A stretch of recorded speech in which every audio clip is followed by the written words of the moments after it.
Hello students, welcome to my channel. कैसे हैं आप सब स्टूडेंट्स? हमने क्लास 10th की साइंस कंप्लीट अपने चैनल पर अपलोड कर दिया। आप एक बार प्लेलिस्ट ज़रूर चेक करें।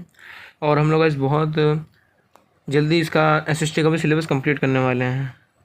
आज हम लोग पढ़ेंगे क्लास 10th का चैप्टर नंबर 1 सिविक्स का पावर शेयरिंग। ठीक है, तो स्टूडेंट्स इसकी स्टोरी स्टार्ट होती है एक बेल्जियम रीजन से। तो बेल्जियम एक छोटी सी कंट्री है यूरोप में, जिसकी पॉपुलेशन 1 करोड़ से थोड़ी सी कम है। यहाँ पे जो एथनिक कंपोजिशन है वो बहुत ही मुश्किल है, कॉम्प्लेक्स है। यहाँ पे टोटल पॉपुलेशन में से 59% तो फ्लेमिश रीजन में रहते हैं और डच बोलते हैं। ठीक है, और 40% लोग वेलोनिया रीजन में रहते हैं और फ्रेंच बोलते हैं। और जो बचे हुए 1% बेल्जियंस हैं वो जर्मन में बोलते हैं। ठीक है, बेल्जियम की कैपिटल है ब्रुसेल्स है। वहाँ पे 80% फ्रेंच है और 20% डच है। यहाँ थोड़ा सा अपोजिट है कैपिटल में इसकी। जो फ्रेंच स्पीकिंग कम्युनिटी माइनॉरिटी है, मैंने मतलब कम है पॉपुलेशन, लेकिन रिच है और पावरफुल है। और जो डच स्पीकिंग कम्युनिटी है, इसलिए वो एंग्री हो जाती है क्योंकि उन्हें बेनिफिट नहीं मिल पाता है और एजुकेशन बहुत बाद मिला। 1950s और 1960s में जो टेंशन था डच स्पीकिंग और फ्रेंच स्पीकिंग कम्युनिटी में, वो हो गया था क्योंकि उनमें डिफरेंस थे बहुत सारे। ठीक है, अब देखते हैं स्टोरी ऑफ श्रीलंका। श्रीलंका एक आइलैंड नेशन है साउथ का इंडिया का, जिसमें डाइवर्स पॉपुलेशन है 2 करोड़ लोगों की। यहाँ पे मेजरली 2 सोशल ग्रुप्स हैं, सिन्हाला जो 74% है और तमिल 18% है। अब तमिल में भी 2 ग्रुप्स हैं, एक है श्रीलंकन तमिल्स जो 13% है, तमिल नेटिव से कंट्री के, और इंडियन तमिल्स जो 5% है, जो इंडिया से आए थे जब राज हुआ था उनका, अंग्रेज़ों का, प्लांटेशन वर्कर्स का। ठीक है, ज़्यादातर सिन्हाला स्पीकिंग पीपल बुद्धिस्ट हैं और जो तमिल्स हैं वो या तो हिंदू हैं या मुस्लिम हैं। 7% क्रिश्चियन है, जो तमिल और सिन्हाला दोनों हैं। ठीक है, अब देखते हैं मेजोरिटेरियनिज्म इन श्रीलंका कि मेजोरिटी में कौन है।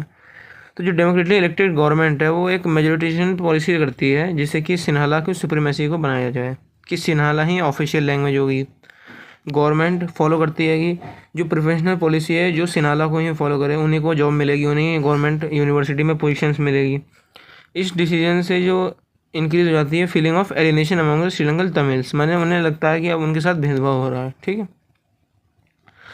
तो जो श्रीलंकन तमिल्स है वो लॉन्च कर देते हैं पार्टीज़ और स्ट्रगल्स, जिससे कि उन्हें तमिल को भी एक ऑफिशियल लैंग्वेज का रिकॉग्निशन मिले और रीजनल ऑटोनॉमी और इक्वलिटी अपॉर्चुनिटी उन्हें भी मिले एजुकेशन में और जॉब्स में। ठीक है, 1980s तक कुछ सेवरल पॉलिटिकल ऑर्गेनाइजेशन थे जिन्हें बनाया गया, जो इंडिपेंडेंट तमिल स्टेट चाहते थे नॉर्दर्न और ईस्टर्न पार्ट ऑफ श्रीलंका में। ठीक है, इसे बहुत जल्दी ही सिविल वॉर होने लगा।